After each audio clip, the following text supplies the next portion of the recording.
औज़ुबिल्लाहिमिनश्शैतानिर्रजीम बिस्मिल्लाहिर्रहमानिर्रहीम। अस्सलाम वालेकुम। क्या हाल है व्यूवर्स आप लोगों के। मैं उम्मीद करती हूँ कि आप लोग खैर ऑफिस से होंगे और हमेशा की तरह आप लोगों के लिए बहुत सारी दुआओं के साथ मैं आपकी मेज़बान लैला हाजिर हूँ अपने चैनल लैला खान वॉइस में। व्यूवर्स आज आप लोगों की रिक्वेस्ट के ऊपर बहुत ही आसान अमल लेकिन बहुत ही मुजरब अमल है और बहुत ही ज़्यादा मुजरब है, क्योंकि इस अमल को हमारे प्यारे नबी सल्लल्लाहु अलैहि वसल्लम ने खुद किया है। और इस वजीफ़े को करके आप जो भी अल्लाह ताला से मांगेंगे, अगर वो आपके हक़ में बेहतर होगा और जायज़ होगा, ठीक है, जायज़ मकसद के लिए, तो आपको ज़रूर उसमें कामयाबी हासिल होगी इस वजीफ़े को करके, ठीक है। और ये बात ज़हन में रखें कि हमारे प्यारे नबी सल्लल्लाहु अलैहि वसल्लम का खुद का किया हुआ अमल है जो आज मैं आपको बताने जा रही हूँ। और आसान भी बहुत है, कोई भी आसानी से इसको कर सकता है, किसी को भी किसी किस्म का कोई मसला नहीं होगा इस अमल को करने में। तो वजीफ़ा बताने से पहले मैं आपसे रिक्वेस्ट करती चलूँ, जो लोग फर्स्ट टाइम मेरे चैनल पर आए हैं उनको खुशामदीद, और उनसे रिक्वेस्ट है कि मेरे चैनल को फटाफट से सब्सक्राइब कर लें। और सब्सक्राइब के साथ ही जैसे ही आप करेंगे बेल का निशान है उसको ज़रूर क्लिक करें ताकि नोटिफिकेशन ऑन हो जाए, और जैसे ही कोई वीडियो मैं अपलोड करूं तो आपको उसका नोटिफिकेशन जो है वो मिल जाए। चूँकि आप लोगों की डिमांड पर इस चैनल पर वजीफ़े अपलोड किए जाते हैं, तो आप लोग अगर मिस कर देंगे फिर आप मुझसे दोबारा मांगते हैं, जबकि वजीफ़ा जो है वो अपलोड किया जा चुका होता है। और अगर आपकी कोई डिमांड है तो आप मुझे लेटेस्ट अपलोड होने वाली वीडियो के नीचे कमेंट करके वजीफ़ा मांग सकते हैं, ठीक है। और अगर आप ख्वाब की ताबीर जानना चाहते हैं तो वो भी आप मुझे बता सकते हैं, वीडियो की सूरत में आपको ख्वाब की ताबीर भी बता दी जाएगी, ठीक है। तो चलें वजीफ़े की तरफ चलते हैं। वजीफ़ा शुरू करने से पहले सबसे पहले आपने, जो मैं जिक्र करती हूँ सदका खैरात का, ठीक है। कोई भी वजीफ़ा शुरू करना है आप सदका खैरात ज़रूर करें। सदका खैरात के साथ साथ 5 वक्त की नमाज की पाबंदी वैसे भी ज़रूरी है, उसके लिए वजीफ़ा कर रहे हैं या नहीं कर रहे हैं, लेकिन आपने नमाज लाजमी पढ़नी है, ठीक है। नमाज की पाबंदी कीजिए और नमाज को ठीक तरीके से अदा भी करें। वज़ू के मामले में भी ज़रा सी भी वो लापरवाही ना करें, क्योंकि वज़ू के भी जो कुछ ज़रूरी हैं अमल फ़र्ज़ हैं उनको ध्यान से वज़ू करें ताकि आपका जो वज़ू है वो भी ठीक तरीके से हो, और फिर उसके बाद नमाज की अदायगी भी ठीक तरीके से करें, तो इससे भी दुआओं की कबूलियत और वजीफ़े की जो कामयाबी और नाकामी है उस पर बहुत असर होता है। तो ये इन चीज़ों का भी ख़ास ख्याल रखा करें। बाकी दुरूद शरीफ की कसरत करें, ज़्यादा से ज़्यादा दुरूद इब्राहिमी पढ़ें, या जो भी दुरूद शरीफ आपको आता है वो पढ़ते रहें, विर्द रखें, इस्तग़फ़ार की कसरत करें, कम अज़ कम 1000 बार और ज़्यादा से ज़्यादा 2000 बार इस्तग़फ़ार ज़रूर पढ़ें, और कुरान पाक की तलावत भी ज़रूर अपनी ज़िंदगी का हिस्सा बनाएं, ठीक है। इन सारे अमाल के साथ बहुत खैर व बरकत होती है, ज़रूर इन अमाल की तरफ तवज्जो दें, ठीक है, और अपनी ज़िंदगी का हिस्सा ज़रूर बनाएं। तो अब वजीफ़े की तरफ चलते हैं। वजीफ़ा आपने स्किप नहीं करनी, वीडियो शुरू से एंड तक देखनी है ताकि आपको अच्छी तरह से समझ आ जाए, मेरा बोला हुआ भी सुने और लिखा हुआ भी पढ़ें, ठीक है।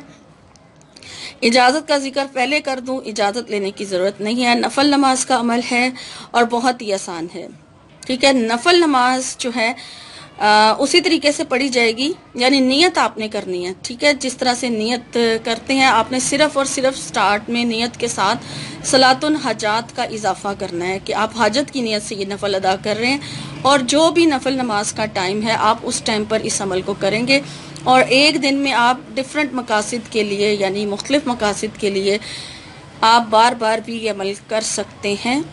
और अगर आप चाहें तो एक बार ही इस अमल को करें।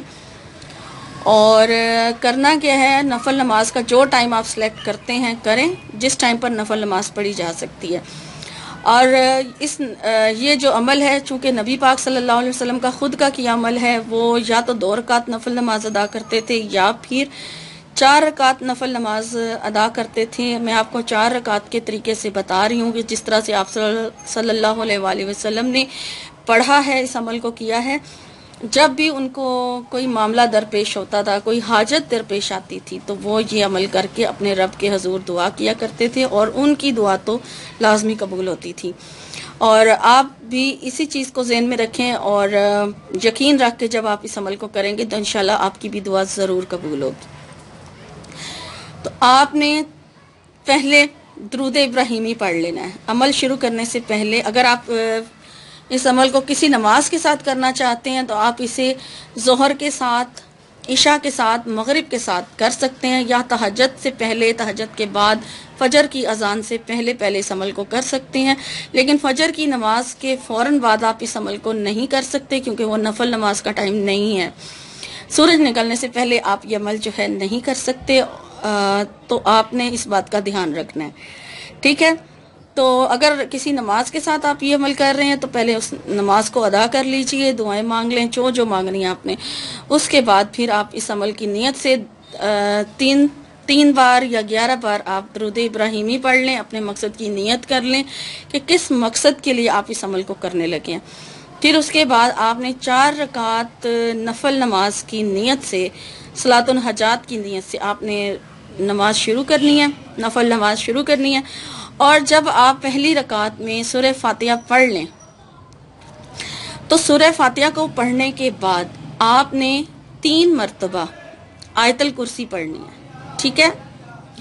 پہلی رکعت میں سورہ فاتحہ کے بعد 3 مرتبہ آیت الکرسی پڑھی جائے گی۔ اس کے بعد جب پھر آپ دوسری رکعت میں جائیں گے تو دوسری رکعت میں آپ نے سورہ فاتحہ کے بعد تینوں کل آخری والے جو ہیں سب سے پہلے سورہ اخلاص یعنی قل هو اللہ احد یہ والی پڑھنی ہے، پھر سورہ فلق پڑھی جائے گی، پھر تیسرے نمبر پہ سورہ ناس، ٹھیک ہے؟ یہ تینوں کل جو ہیں آپ نے پڑھنے ہیں دوسری رکعت میں۔ پھر جب آپ تیسری رکعت کے لیے کھڑے ہوں تو پھر اسی طرح سے آپ نے سورہ فاتحہ کے بعد یہی تینوں کل جو ہیں پڑھنے ہیں، اور پھر چوتھی اور آخری رکعت میں بھی اسی طرح سے سورہ فاتحہ کے بعد یہی تینوں کل پڑھے جائیں گے، اور اس طرح سے 4 رکعت نفل نماز کا جو عمل ہے آپ کا پورا ہو جائے گا۔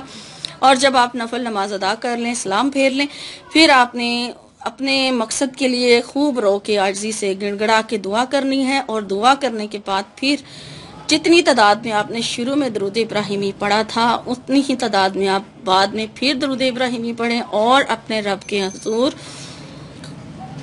خوب رو کے، گڑ گڑا کے، یقین رکھ کے اپنے رب سے دعا کیجئے۔ بالکل ایسے دعا کریں جیسے آپ کا رب آپ کے بالکل سامنے ہے اور آپ اس سے مخاطب ہیں، اس طرح سے دعا مانگا کریں۔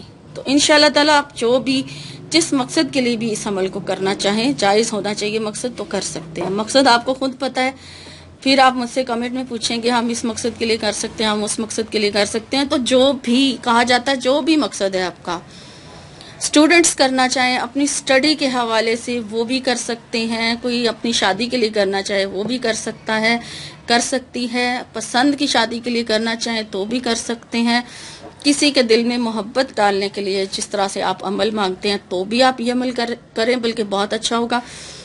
اور اگر آپ کا کوئی اور مقصد ہے، جیسے مجھ سے میری بہن نے پوچھا موتیے کے لیے، کالے موتیے کے لیے، تو آپ بھی یہ عمل کر کے اپنے رب کے حضور اپنے رب سے دعا مانگیں کہ اللہ تعالیٰ آپ کو شفا عطا فرمائے۔ کوئی بیماری کے لیے کرنا چاہیے یعنی کر سکتا ہے اس عمل کو۔ تو جو بھی مقصد ہے آپ کی زندگی کا، آپ کرنا چاہیں آپ کر سکتے ہیں۔ نوکری کے لیے، نوکری حاصل کرنے کے لیے کر سکتے ہیں، رزق میں اضافے کے لیے کر سکتے ہیں۔ اسی لیے میں ساتھ ساتھ بتا رہی ہوں۔ پھر آپ لوگوں کے سوال یہی ہوتے ہیں، کاروبار میں برکت کے لیے کر سکتے ہیں، تو کسی کو راضی کرنے کے لیے کرنا چاہیں کر سکتے ہیں۔ تو سب مقاصد کے لیے آپ اس عمل کو کر سکتے ہیں۔ ایک تو آسان عمل ہے، اور پھر نبی پاک صلی اللہ علیہ وسلم کا کیا ہوا عمل ہے۔ انشاءاللہ تعالیٰ بہت فائدہ حاصل ہوگا، ضرور کیجئے۔ اور انشاءاللہ تعالیٰ ایک نئی ویڈیو میں ایک نئے وظیفے کے ساتھ آپ کی خدمت میں حاضر ہوں گی۔ تب تک کے لیے اپنا اور اپنوں کا بہت سارا خیال رکھیے گا، اور مجھے اپنی دعاؤں میں یاد رکھیے گا۔ فی امان اللہ۔